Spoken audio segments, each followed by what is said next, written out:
What's up, bro? I don't give no fuck. Take the shirt out. Take the shirt out. Take the shirt out. You see the number 3-1. Take the shirt out, bitch. You don't want you with me, but you don't want that door though. I'm talking about my game really a motherfucking game. Y'all sit down here and play with my motherfucking life like that. I'm talking about. Playing with him now?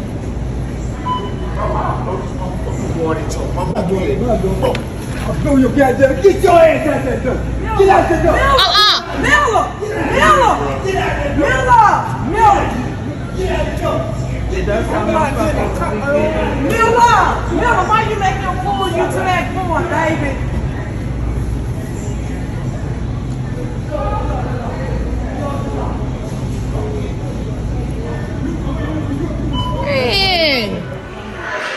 Yeah, neighborhood Nip Pussy. Giving a shout out right now to SPR in the streets. Spot alone, y'all already know what it is. Sourcing that. With Nip Pussy. Big shout out to SPR, Spotter Low. You know I'm in the black box, had to come through, tap in, show love one time. Yeah, y'all make sure y'all subscribe. Stay tuned, all that. I remember somebody in the comments said, which one is Miller? Shh, Miller, that old man. I ain't a killer, but don't push me.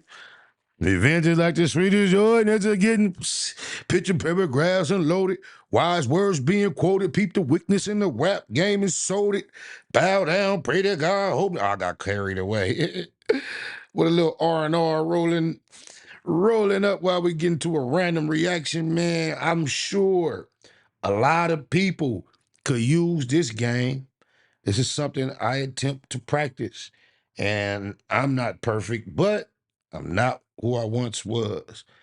Causing me to become angry is not as simple as it used to be, and I'm striving to make it even more difficult. But with no further ado, let's see the game on not being angry and what it's up to. You know that feeling when someone says something that ruins your entire day? What if I told you that feeling only lasts 90 seconds unless you keep feeding it? Here's the truth. Anger is a choice. Neurologically, the stress chemicals that create anger naturally flush from your system in exactly 90 seconds. But we keep the anger alive by replaying the story, rehearsing our comeback. It's like having a smoke alarm that goes off when you burn toast, but instead of opening a window, you keep making more toast. Next time someone cuts you off in traffic, notice what happens. Your body floods with stress hormones. That's the 90 seconds. But then you start the story. What an idiot. And suddenly, you're still angry 20 minutes later. When you understand this 90-second rule, you realize you have a choice point. You can let the chemicals flush naturally, or you can feed the fire. Everyone knows someone who stays calm no matter what happens. They're not superhuman. They just know something you're about to learn. Chapter 1. The Button Pusher Myth. You're not a remote control. They really know how to push my buttons. We say this like we're helpless remote controls. That's just giving others from the outside control over you. That's not wise. Oh, my mama. But nobody can push buttons you don't give them. Here's the button pusher myth, that other people have magical powers over your emotions. But buttons only work when they're connected to something. Those buttons are actually unhealed wounds or values violations from your past. When someone pushes your buttons, they're showing you exactly where you still need healing. Your coworker makes that sarcastic comment that always sets you off. Instead of automatically reacting, pause and ask, what is this really about? Maybe it reminds you of your critical parent. Suddenly, the coworker isn't pushing your buttons, they're revealing them. When you stop being a remote control, you become the operator of your own emotional state. Nobody gets to decide how you feel except you. Consider your biggest trigger person. What they trigger in you has nothing to do with them. Chapter 2. The Secondary Emotion Revelation. What anger is really hiding. Here's something that will blow your mind. What you call anger isn't actually anger. Anger is the emotional equivalent of a security guard. It shows up to protect feelings like hurt, fear, or shame. When someone criticizes you and you get angry, you're not really angry. You're hurt that they don't see your value. Anger feels safer than vulnerability, so it volunteers to be the spokesperson. That makes sense. Your partner forgets your anniversary, and you explode in anger. But underneath that anger is hurt. Do I not matter to you? When you address the hurt instead of expressing the anger, a real shift happens. I felt forgotten gets a very different response than, you never remember anything. When you learn to identify the emotion underneath anger, you can address the real issue. Vulnerability heals. Anger just creates more distance. Reflect on your last big anger episode. What was the vulnerable emotion hiding underneath? Chapter 3. The Choice Point Discovery. Your superpower between trigger and response. Between every trigger and your response, there's a space. In that space lies your freedom. Most people don't even know this space exists. Viktor Frankl discovered this in a Nazi concentration camp. No matter what happens to you, you always have the freedom to choose your response. That trigger hits, your body floods with chemicals, but before you react, there's a microsecond of choice. When you learn to find that choice point, you become the author of your own experience. Someone sends you a passive-aggressive email. Your first impulse is to fire back immediately. But in that moment before you hit send, ask yourself, what response would I be proud of tomorrow? That question activates your choice point. This choice point is your emotional superpower. It's the difference between being a pinball bouncing off circumstances or being the player controlling the game. Think about someone who never seems to get rattled. They've mastered the space between trigger and response. You can too. Chapter 4. The Observer Self Technique. Watching your emotions like weather. What if you could watch your emotions like weather patterns instead of being swept away by every storm? Inside you is an observer, a part that can watch your emotions without becoming them. You can notice, anger is arising, heart rate increasing. But you don't become the anger, you observe it. This observer self is always calm, always present. It's the part of you that can think, I'm having the thought that this person is an idiot, instead of, this person is an idiot. Your teenager rolls their eyes at you. Dealing with traffic and teenagers is good practice for this. Because these are things that are going to cause you to be tempted to be angry over and over again. And then you're going to start realizing who's in control of me and my temper. The teenagers in traffic, or is it me myself? It's a good testing ground. Instead of immediately getting defensive, activate your observer. I notice Not just teenagers, even 20-nagers. Oh, blah, blah, blah, blah. irritation rising. Now you're watching the emotion instead of being hijacked by it. From this space, you can choose a response that actually helps. The observer self gives you emotional immunity. You can experience any emotion without being controlled by it.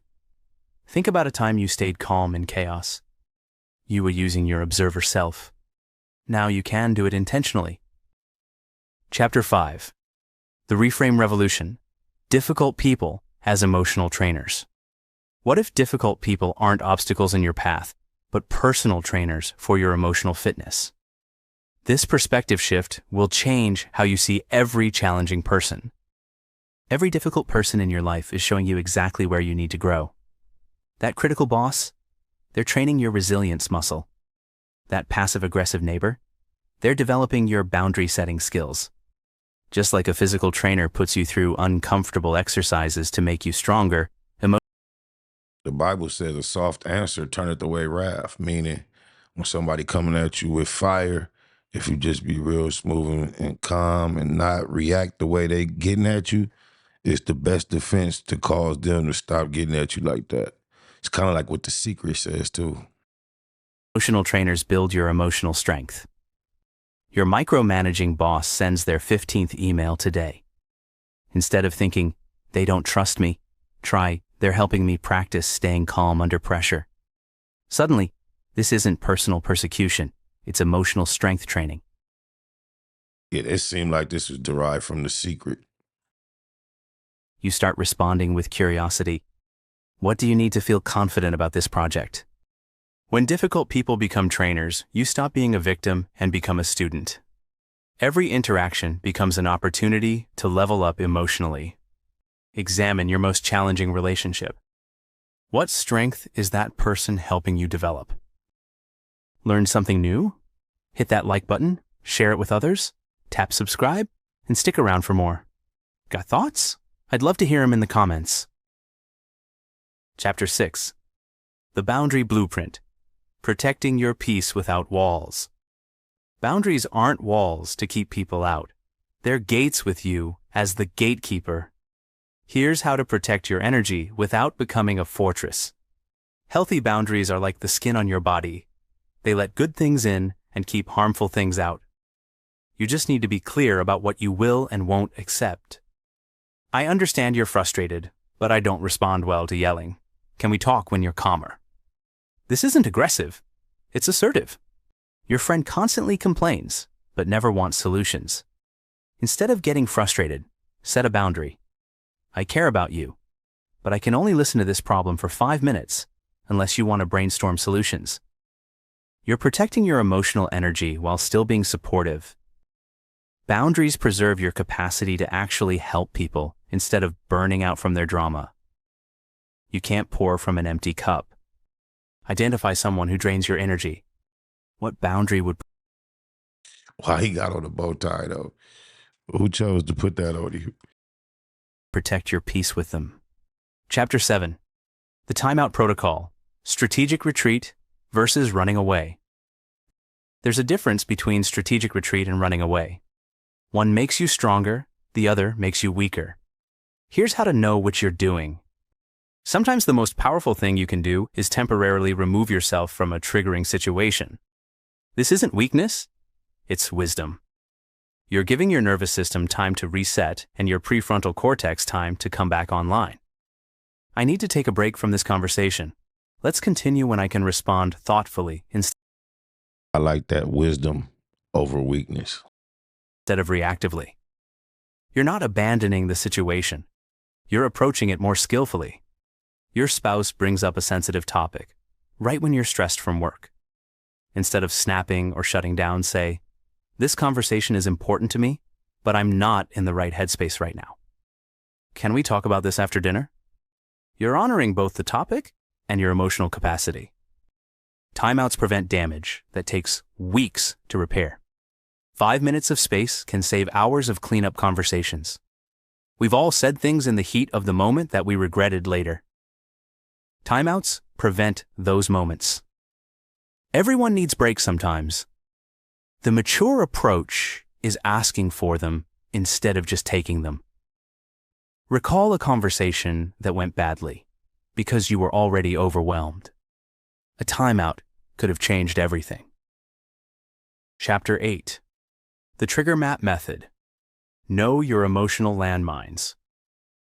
You wouldn't walk through a minefield blindfolded, so why navigate relationships without knowing your emotional triggers? Here's how to map your landmines.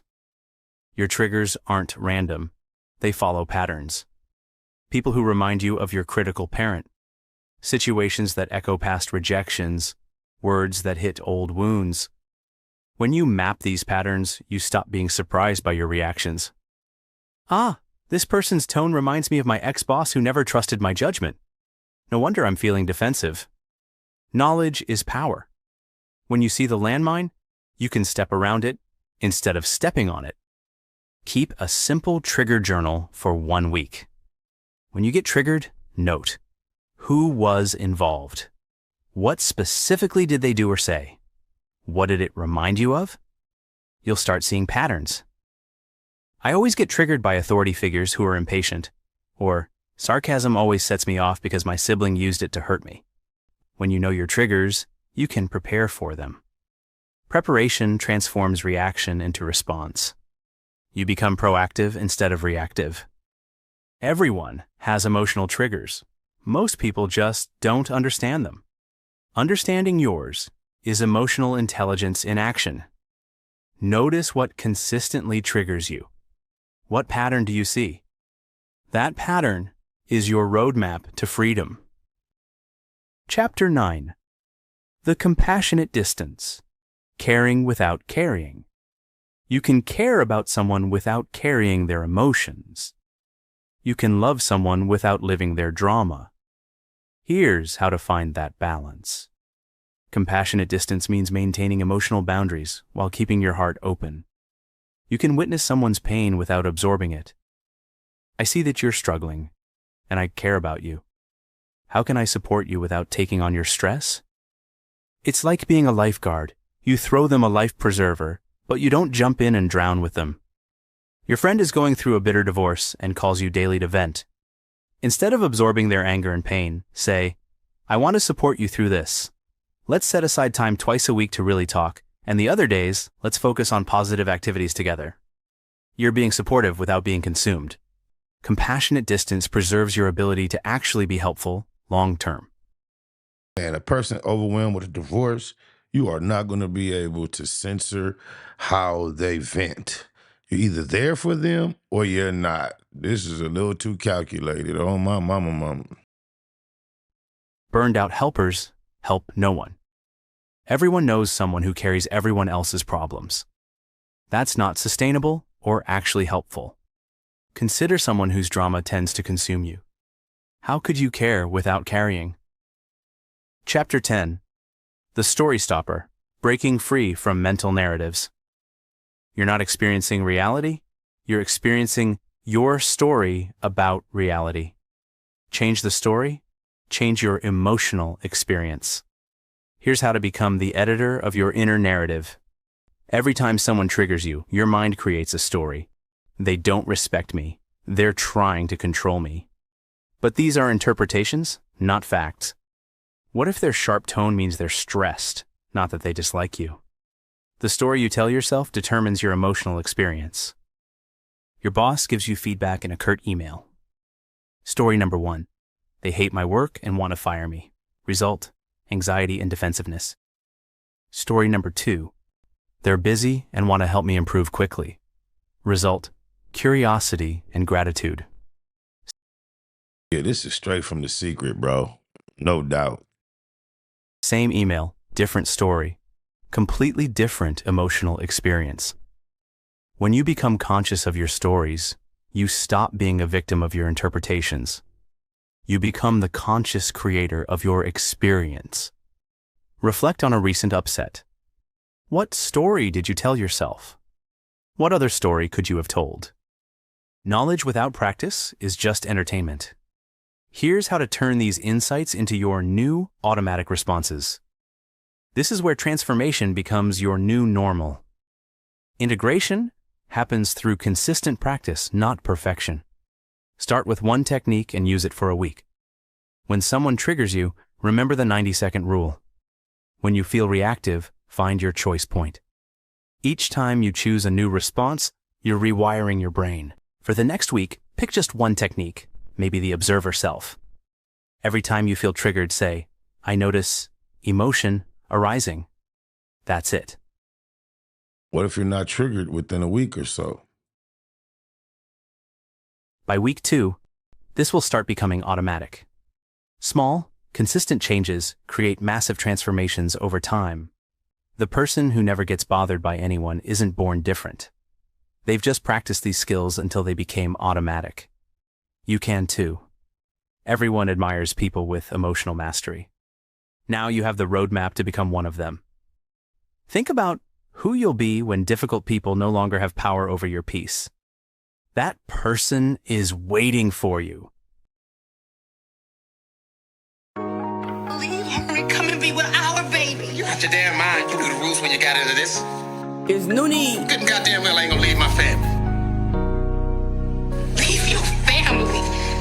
You are damn cool, you know that. You be on bullshit, fuck what you want. This what you could get, you get that good shit. You get your oil lit, you get them Nikes, you get that new shit. Niggas be talking, I really do shit. I have you tripping, I make you lose it. I just be coolin', making my music. I'm with bitches, we watching movies. I tooted and booted, I do what I do it. You be on bullshit, now you mad cause I can't call you, my phone on the charger. You think we the Carters? Bitch, I'm a baller, bitch, I'm a player, bitch, I'm a man. Just bought a new lat, DeVille. They be tryna fuck, I be tryna chill, ill. Think that it's real, but it's not. I just at the time of my Now watch, I gotta go, I gotta leave. I don't know, maybe we'll see. There you go, tripping again. I know I'm what you need. Oh my God, I heard this before. You stressing me out. I need to smoke, I need to drink. I just don't know. I might have to pull me a phone. I'ma just head to the door.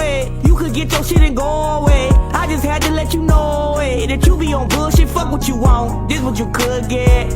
This what you could get. Fuck what you want. This what you could get. This what you could get. You get them Nikes. You get that new shit. You get that new shit. You get them Nikes. You get that new shit. You get that new shit. Fuck what you want. This what you could get. This what you could get. Fuck what you want. This what you could get. This what you could get. I'm not gonna tell you this no more. I really fuck with you, I do. But you be causing a lot of problems, and you be tripping out the blue. Always mad at me, tell me what I did. What the fuck I ever do? I just be loving on you. Spend all my money on you. Out here thugging for you. Out here hustling for you. Tell me what the fuck I did, what I ever do, what I do to you. Tell me what the fuck I did, what I ever do, what I do to you. Tell me what the fuck I did, what I ever do, what I do to you. I gotta go, I gotta leave. I don't know, maybe we'll see. There you go, tripping again. I know I'm what you need. Oh my God, I heard this before. You stressing me out. I need to smoke, I need to drink. I just don't know. I might have to pull me a phone. I'ma just head to the door. You could get your shit and go away. I just had to let you know that you be on bullshit. Fuck what you want. This what you could get. This what you could get. Fuck what you want. This what you could get. This what you could get. You get them Nikes. You get that new shit. You get that new shit. You get them Nikes. You get that new shit. You get that new shit. Fuck what you want. This what you could get. This what you could get. Fuck what you want. This what you could get. This what you could get. Not gonna tell you this no more. Really fuck with you, I do.